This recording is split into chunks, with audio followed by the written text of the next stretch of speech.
Your Windows Store not working, or your Xbox app not working, downloads not working, sitting at 0 bytes per second, failing on you? This video is for you.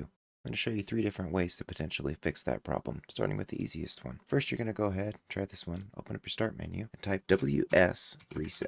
You'll find this. Go ahead and run that as administrator. If you're prompted to, go ahead and click yes or allow. Let it do its thing. As soon as it's done, restart your computer, see if your problem is resolved.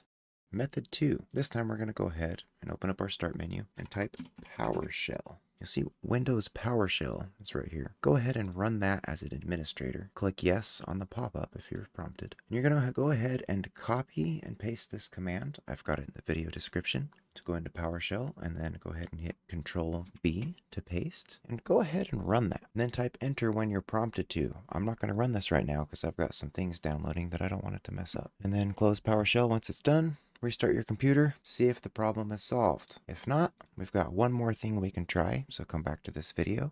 Method 3. Open up your start menu, go to settings, go to apps, apps and features, scroll down until you find Microsoft Store, and then click advanced options. Scroll down in this page and find the reset button. Go ahead and click that, let it do its thing, reboot your system. Should be working now. One of those 3 methods should fix the problem. If any of these solutions worked for you, I'd appreciate it if you go ahead and click that like button, letting other people know that this is a working solution. And if you like my content, please subscribe. If you have any suggestions for future content that you would like me to create, please let me know. Thank you very much.